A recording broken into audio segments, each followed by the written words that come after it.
बोलिए भागवत भगवान की जय हो।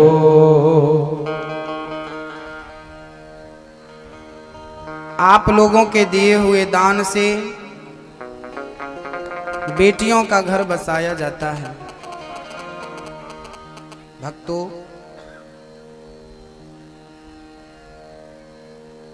एक बार भगवान श्री कृष्ण और अर्जुन रथ पर सवार होकर के जा रहे थे। रास्ते में एक भिखारी मिल गया। भिखारी ने अर्जुन से भिक्षा मांगी तो अर्जुन ने दयावश सोने से भरी एक पोटली पकड़ा दी। ये लो। भिखारी तो माला माल हो गया। अब भिखारी के अभिमान का ठिकाना नहीं। भिखारी बोला अब तो मैं बंगला बनवाऊंगा, गाड़ी खरीदूंगा, ये करूंगा, वो करूंगा, ये करूं। तब तक पीछे से चोर आए और पोटली छीन के भागे। भिखारी जस का तस। दूसरे दिन फिर भिखारी आया, अर्जुन फिर निकले। अर्जुन बोली मैंने कल तुझे सोना दिया था, आज फिर तू भीख मांग रहा हो। भिखारी ने पूरी राम कहानी सुना दी, चोर ले गए। अर्जुन ने एक बढ़िया सी चमचमाती मणि दे दी। बोले ये मणि ले जाओ, ये मणि तुम्हें अमीर बना देगी। भिखारी अब सोचा राम राम, ये मणि तो बहुत कीमती है, इसे मैं बेच करके और पूरी जमीन जायदाद खरीदूंगा और मैं सम्राट बनूंगा, मैं ये करूंगा, मैं वो करूंगा। सपना देखने लगा। तभी उसे प्यास लगी। पानी पीने वो तालाब में गया तो उसकी मणि पानी में गिर गई। फिर जस का तस। तीसरे दिन फिर भिखारी भीख मांगा, भैया जी, भैया जी। अर्जुन बोले क्यों रे, सोना दिया, मणि दी, फिर भी तेरा भीख मांगना नहीं छूटा। पूरी राम कहानी सुना दी भिखारी ने। भगवान मुस्कुराने लगे। भगवान ने मुस्कुराते हुए 2 पैसा निकाला, 2 पैसे, और 2 पैसे पकड़ा दिए भिखारी को, ये रख। अर्जुन हंसने लगे, प्रभु मैंने मणि दी, सोना दिया, इसकी दरिद्रता गरीबी दूर नहीं भई, तो आपके 2 पैसे से क्या होगा। भगवान बोले तुम देख लो क्या होने वाला। अर्जुन पीछे पीछे चल पड़े। भिखारी सोचा कि 2 पैसे में तो रोटी भी नहीं आएगी। तो एक तालाब में, जिस तालाब में उसकी मणि गिरी थी, उसी तालाब में एक मछुआरे ने जाल डाला था। उसके जाल में एक ही मछली फंसी थी और वो मछली बहुत तड़प रही थी। तो भिखारी को दया आ गई और दयावश इसने मछुआरे से कहा, ए मछुआरा 2 पैसे ले ले और इस मछली को छोड़ दे। मछुआरा भी सोचा कि दिन भर में एक मछली का 2 पैसा मिल रहा है, बहुत है। तो मछुआरे ने मछली निकाली और उस भिखारी के कमंडल में डाल दी और मछुआरा वहां से चला गया। भिखारी के कमंडल में जैसी मछली आई तो उस मछली के गले में वही मणि फंसी थी। वो मछली ने कुछ समझ के उसे खा लिया, गले में फंस गई। और जैसे ही वो कमंडल में आई तो कमंडल में मणि गिर पड़ी। आवाज आई, भिखारी ने देखा, चिल्लाया, मिल गई, मिल गई, मिल गई। चोर वहीं से जा रहे थे। चोरों को लगा हमारी खबर इसको मिल गई, अब ये राजा से शिकायत करेगा तो राजा फांसी देगा। तुरंत भिखारियों से उन चोरों ने सोने की पोटली लाकर भिखारी को दे दी। ये सोना अपना तुम संभालो, हमें राजा के हवाले मत करना, नहीं तो राजा फांसी और मृत्यु दंड और देश निकाला कर देगा। भिखारी की मणि भी मिल गई और सोने की पोटली भी मिल गई। अर्जुन देखकर दंग रह गए कि इसका खोया हुआ धन वापस मिल गया। अर्जुन बड़े चकित होकर आश्चर्यचकित से भगवान के पास गए। भगवान मुस्कुरा रहे थे, कन्हैया उसका धन उसे वापस मिल गया, कैसे? तब भगवान श्री कृष्ण ने कहा, अर्जुन जब उसे तुमने सोना दिया तो उसने खुद अपने बारे में सोचा, मैं घर बनाऊंगा, मैं ये करूंगा, मैं ये करूंगा इस पैसे का। जब उसको आपने मणि दी तो भी उसने अपने बारे में सोचा, मैं ये सुन रही हूं। जब उसको धन दिया तो उसने अपने बारे में सोचा, और जब उसको मैंने 2 पैसे दिए तो उसने अपने बारे में नहीं, उस तड़पती मछली दूसरे के बारे में सोचा। और जो दूसरों के बारे में सोचता है, मैं उसका खोया हुआ धन उसे वापस कर दिया करता हूँ, उसके बंधन, सारे बंधनों से उसे मुक्त कर दिया करता हूँ, उसके रास्ते में जितनी रुकावटें हैं सारी रुकावटें मैं उसे क्लियर कर दिया करता हूँ, सारे मार्ग उसे समृद्धि और सुख के सारे मार्ग खोल दिया करता हूँ। उसके लिए खोलता हूं जो दूसरों की सेवा करता है, उसके लिए खोलता हूं जो दूसरों का हित करता है, उसके लिए खोलता हूं जो दूसरों के काम आता है। जरा अपनी आत्मा से पूछिएगा, अपने हृदय में हाथ रखकर पूछिएगा, क्या आप किसी के काम आते हो? क्या आपने किसी की मदद करी? क्या आपने अपनी इतनी बड़ी जिंदगी में किसी प्यासे को पानी पिलाया? अरे घर में आए हुए को तो सब पानी पिलाते हैं, लेकिन रास्ता चलते रुक करके किसी प्यासे को पानी पिला देना बड़ी बात होती है। घर में आए हुए को तो रोटी सब खिला देते हैं, लेकिन रास्ते में किसी भूखे के पास रुक करके उसे 2 रोटी खिला देना, ये तो बड़ी बात होती है। अपनी बेटी के विवाह में तो लाखों करोड़ों सब खर्च कर लेते हैं, लेकिन ऐसी दीन दुखियों की बेटियों में सेवा करना तो सबकी बस की बात नहीं है। ये तो कोई ही करता है ना बेटियों की सेवा। ऐसी बेटियों का सहयोग जो दीनहीन गरीब परिवार से हैं, ऐसी बेटियों का यदि आप सहयोग करोगे तो ये सहयोग आप बेटियों का नहीं, भगवान की सेवा करोगे। ये बेटियों की सेवा नहीं, ईश्वर की सेवा होगी। सेवा से ही भगवान मिलता है।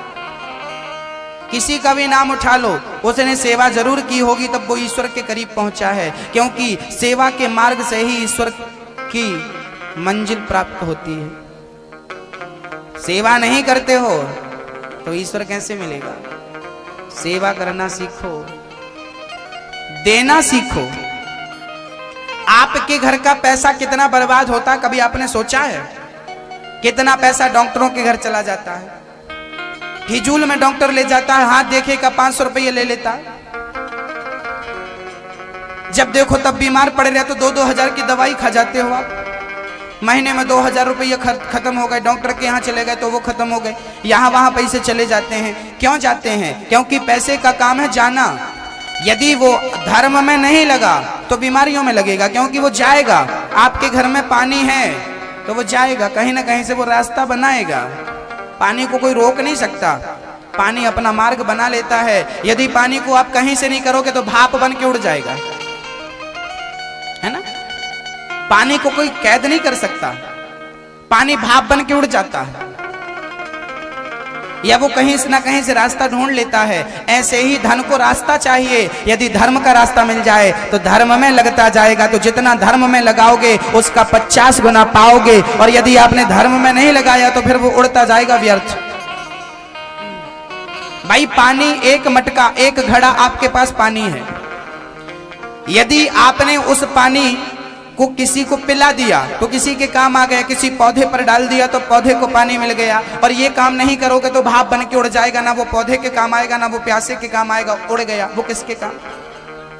इसलिए भाप बन के जाएगा तो वो बादल बनकर बरसेगा, वो अलग विषय है आपका, लेकिन किसी के काम आए, व्यर्थ ना जाए।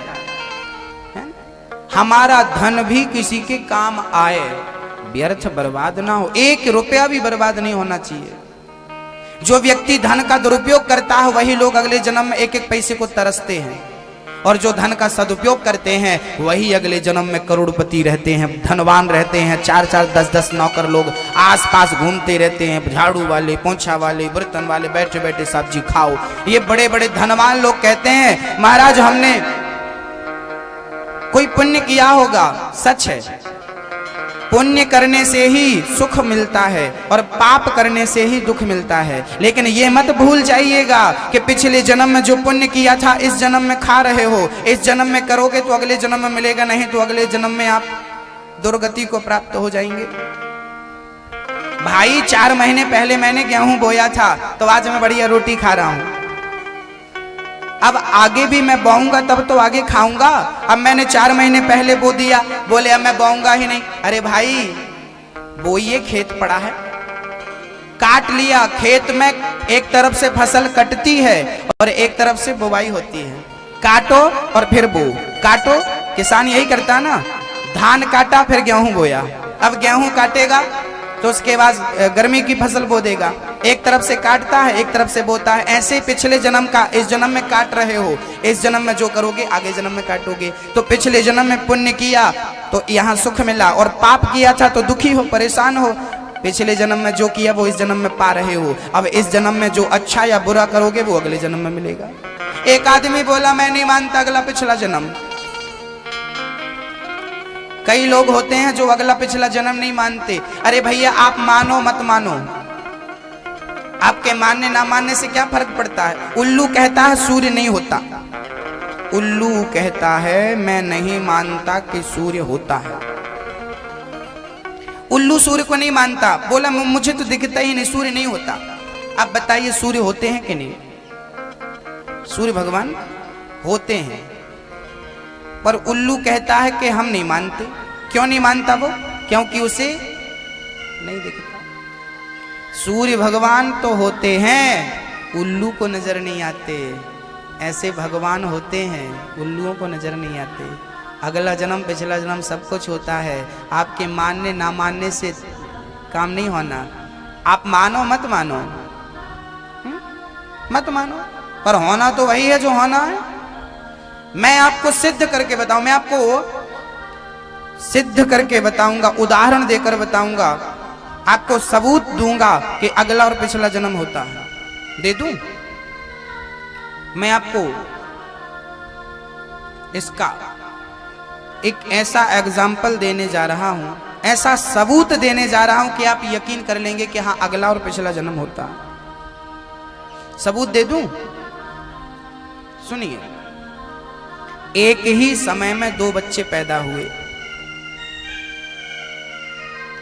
एक ही नक्षत्र में, एक ही मुहूर्त में, एक ही लग्न में, एक ही योग में दो बच्चे पैदा हुए। एक बच्चा अमीर के घर पैदा हुआ, एक बच्चा गरीब के घर पैदा हुआ। एक बच्चा सोने की चम्मच में पैदा होते ही दूध पीने लगा, सोने के झूले में झूला झूलता, सोने का झूला। और एक बच्चा गरीब का, माँ उसे पीठ में बांध लेती है और मजदूरी करती है। देखा ना आपने? माताएं पीठ में अपने बच्चे को बांध लेती हैं और बोझा उठाती हैं, सर पर चलती हैं। अभी 5 दिन का बच्चा पीठ में बंधा है, महीने भर का, 2 महीने का, 4 महीने का बच्चा, उसे माता क्या करती है? एक साड़ी इस पेड़ पर बांध देती है, एक साड़ी इस पेड़ पर बांध देती है, पेड़ में साड़ी का झूला बना के अपने बच्चे को, लाल को झुलाती है। अब जरा बताइए कि इस बच्चे ने पैदा होते ही कौन सा पाप कर लिया जो गरीब हो गया, और उसने कौन सा पुण्य कर लिया जो अमीर हो गया? सोने के झूल रहा है, झूले पर सोने का झूला है, चम्मच सोने की है, गिलास सोने की है, 4 दास दासियां लगी हैं उसकी सेवा के लिए, मच्छर भी क्या बताएं साहब, बड़ी पहरेदारी है उस बच्चे की। और ये बच्चा फुटपाथ पर पड़ा बेचारा। तो इसने कौन सा पाप कर लिया, उसने कौन सा पुण्य कर लिया, ये बताओ। एक ही समय में पैदा हुए, एक ही दिन पैदा हो, फिर ऐसा क्यों होता है? ऐसा इसलिए होता है जो पिछले जन्म में पुण्य किया था उस पुण्य का फल था सुख। एक ही तारीख में सारे बच्चों ने एग्जाम दिया था। अभी 10वीं का एग्जाम होने वाला, 10वीं के पेपर होने वाले ना, तारीख फिक्स हो गई कि नहीं? कब? 22 मार्च, 5 तारीख को पेपर हैं 10वीं क्लास के। तो 10वीं क्लास के पेपर 5 तारीख को है ना, तो सारे बच्चे 10वीं में जितने बच्चे हैं सारे जाएंगे, लेकिन सबका रिजल्ट अलग अलग होगा। एक ही तारीख में सबने एग्जाम दिया, सबको 3 घंटे मिले, लेकिन सबका रिजल्ट अलग अलग होगा, सबके परिणाम अलग अलग होंगे। किसी के कितने नंबर होंगे, किसी के कितने नंबर होंगे, है ना? ऐसे ही क्यों? एक ही तारीख में सबने एग्जाम दिया, 3 घंटे सबको मिले, फिर किसी का ज्यादा किसी का कम कैसे हो गया? ऐसे कर्मों से हुआ। जितना अच्छा लिखा उतना अच्छे नंबर, जितना कम लिखा उतने कम नंबर। आपके कर्म पर निर्भर करता है कि आप कितना अच्छा नंबर पाना चाहते हैं, कितने कमजोर नंबर पाना चाहते हैं। भक्तों, पिछले जन्म में अच्छा किया तो अच्छे घर में पैदा हो गया, पिछले जन्म में कर्म बिगड़ गए थे तो भगवान ने मनुष्य का चूल्हा तो दिया है, लेकिन आपको कष्ट उठाना पड़ेगा। लेकिन इस जन्म में यदि आप अच्छे कर्म करोगे तो आप फिर धनवान बन जाओगे, फिर धन धान्य से परिपूर्ण हो जाओगे, सुख समृद्धि से परिपूर्ण हो जाओगे। और यदि यहाँ कर्म बिगड़े तो अगले जन्म में फिर कर्म भूमि है। ये पेड़ बोए बबूल का, तो खेती किसकी होगी?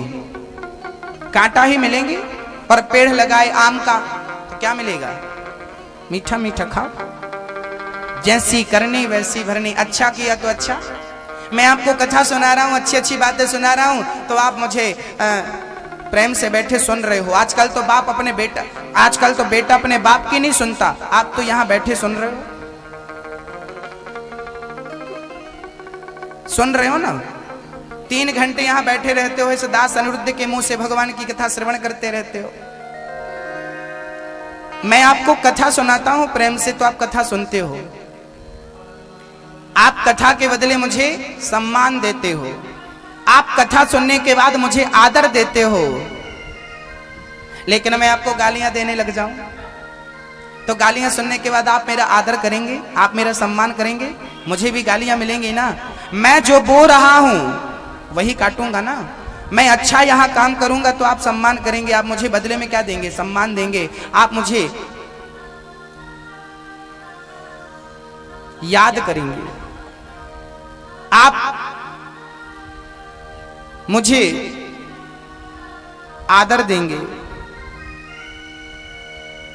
सम्मान करेंगे। लेकिन मैं आपको गाली दूं तो आप मेरा अपमान करने लगेंगे, अभी मुझे भी बदले में गालियां देने लगेंगे। मतलब मैं स्वयं सम्मान का जिम्मेदार हूं और मैं स्वयं अपने अपमान का भी जिम्मेदार हूं। सही है? मैं स्वयं ही अपने सम्मान का जिम्मेदार हूं और मैं स्वयं ही अपने अपमान का भी। मैया, ओ मैया, सुन रही हो? ऐसी ताली बजा रही हो, कथा सुन रही हो ताली बजा, भजन में ताली बजाना। बोलो राधे राधे। इसलिए आपके अच्छे कर्म आपको सुखी रखते हैं, आपके बुरे कर्म आपको दुखी बनाते हैं। इसलिए बुरे कर्म कभी नहीं करना भूल से भी। मैया समझ रही हो ना? हाँ, क्योंकि आपको लगता है किसने देखा। नहीं नहीं, ऐसा मत सोचा करो किसने देखा। सब कुछ देखने वाला और सबको देखने वाला ईश्वर है। लाख आंख से देख रहा है तुझे देखने वाला। सच की खेती कर लो चतुर नर, समय गुजरता जाता मेरे मालिक की दुकान में सब लोगों का खाता। हाँ, भगवान श्री कृष्ण ने दिव्य लीलाएं करी हैं। भगवान श्री कृष्ण को एक दिन माँ यशोदा ने बांध दिया है। भगवान ने गोपियों ने जब शिकायत करी है, लाला तैने माखन चोरी करी, दारी किया तो को मैं मारूंगी। भगवान बोले जरा मार के तो देखियो। एक सखी भगवान को पकड़ने का प्रोग्राम बनाती है, मटकी के ऊपर घंटी बांध देती है। अब भगवान माखन चोरी करने गए तो घंटी देखकर वापस आने लगे। भगवान से घंटी ने बोला प्रभु कहाँ जा रहे हो? भगवान बोले माखन चोरी करने आए थे, तुम बीच में आ गई, क्या जरूरत थी तुम्हें यहाँ लटकने की? तुम मंदिर में क्यों नहीं रहती हो, चाहे जहाँ दिखने लगती हो? घंटी बोली प्रभु मैं नहीं आई, गोपी ने मुझे बंधा है। तो भगवान बोलना ठीक है बंधी तो हो पर बजना मत।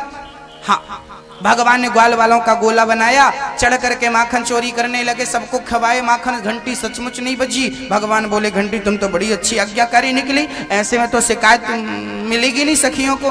तुरंत भगवान ने माखन सबन को खिलाया और भगवान की इच्छा भाई कि थोड़ा मैं भी खाऊं। और जैसे ही भगवान माखन खाए भी लगे घंटी टन टन टन टन टन बजने लगी। भगवान बोले घंटी क्यों बज गई? घंटी बोली प्रभु दुनिया के लोग खाते हैं, मेरा बजना जरूरी नहीं होता। अरे मेरा गोविंद भोग लगाए और मैं ना बजूं कैसे हो सकता है? आप भोग लगा रहे हो, मैं बिना बजे कैसे रहूं? गोपियां आई और कान पकड़ लेती है, कन्हैया तुम पकड़े गए। अभी चलती शिकायत करने जाती, पकड़ लिया सखी ने हाथ, डाल दिया लंबा सा घूंघट। लंबा सा घूंघट डाल करके सखी चल पड़ी और कन्हैया को ऐसे हाथ पकड़ करके आगे आ छोड़ूंगी ना छोरा, तेरी मैया से शिकायत करूंगी। मैया बोलती थी रंगे हाथों पकड़ के लाना। रास्ते से चिल्ला रही है यशोदा, ओ यशोदा देख आज तेरे छोरा को मैंने पकड़ लिया। लो भैया कन्हैया को पकड़ के। अब कन्हैया बोले सखी छोड़ दे, कल से ना चुराऊंगा माखन, छोड़ दे। भगवान बोले अरे छोड़ मत तो कम से कम हाथ तो बदल ले, कब से तेने पकड़ रखा है, हाथ कितना दर्द करने लगा। सखी बोली चले एक काम कर दूसरा हाथ दे अपना। तो कन्हैया ने अपना दूसरा हाथ दिया तो दूसरा खुद का नहीं दिया, उसके देवर का दे दिया। सखी बड़ी तेजी से बढ़ी, यशोदा ओ यशोदा। यशोदा दौड़ी दौड़ी आई, कहा है गो सवेरे सवेरे गला फाड़ रही है, कहा है गो आज तेरे छोरा को मैं रंगे हाथों पकड़ के लाई हूं, या को जो सजा देगी बहुत कम सजा है, आज मेरे सामने या को सजा देनी पड़ेगी। मैया बोली मारो छोरा तो सो के ना उठो, तेने किसको पकड़ रखे है, तेरो छोरा अच्छे से पहचान, जागी की सो रही है यशोदा। यशोदा बोली मैं तो जाग गई, तू जाग। यशोदा ने जल्दी से सखी का घूंघट उठाया और घूंघट उठा के यशोदा ने कहा घूंघट के पट खोल तो ये देवर मिलेंगे। और जब सखी ने पलट कर देखा, यशोदा ने कहा जरा ऐसे तू देख किसे पकड़ रखा है, और जब देखा तो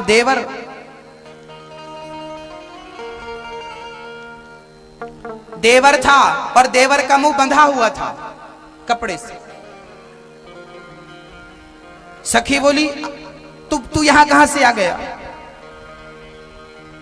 बोले तूने जब हाथ पकड़ा था ना तभी कहानी हो गई थी। कन्हैया आ गई यशोदा के बस, मैया कौन है? अरे बेटा देख जरा शिकायत करवे आई है सखियां। कन्हैया बोले देख मैया ऐसो काम करे, अपने देवर को पकड़ पकड़ के ले आवे और कहे कि कन्हैया ने चोरी कर रखी है, इनके ही देवर माखन चुरावे, इनके ही पति माखन चुरावे और नाम हमारू लगावे।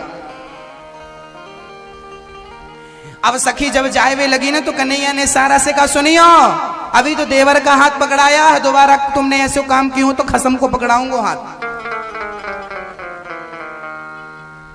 तुरंत भगवान श्री कृष्ण ने गोपियों को ऐसी बात कही, अब सखियां तो तुरंत गई भगवान अब तो या को हाथ पकड़वे को काम ना है। ऐसी चतुराई से भगवान माखन चुराते हैं। और मैं कह चुका हूं कि गोपियां शिकायत करने के बहाने दर्शन करने जाती थीं। कृष्ण को देखते देखते पेट नहीं भरता, गोपियां माखन बिलो करके इतने ही ऊपर टांगती थीं जितने ऊपर आसानी से कन्हैया माखन निकाल कर खा सके। जिस दिन गोपियों के घर माखन चोरी करने कृष्ण नहीं जाते थे उस दिन गोपियां कृष्ण की शिकायत के बहाने दर्शन करने जाती थीं। गोपियां बहुत प्रेम करती थी कृष्ण से, जिस दिन ना देखे उस दिन चैन नहीं आता था। हाँ, गोपियां उच्च कोटि की प्रेमी थी, कृष्ण से प्रेम करती थी। भक्तों कल की कथा मैया आप जोड़े से सुनने आना, मतलब पति को लेके आना। कल की कथा जिस पति पत्नी ने सुन ली, कल के बाद फिर पति पत्नी की कभी लड़ाई नहीं होगी, गारंटी मेरी। आपने कल की कथा यदि जोड़े से सुन ली, पति पत्नी दोनों जोड़े से, कल की कथा यदि आप लोगों ने सुन ली तो आपके बीच में कभी झगड़ा नहीं होगा, जिम्मेदारी मैं लेता हूं।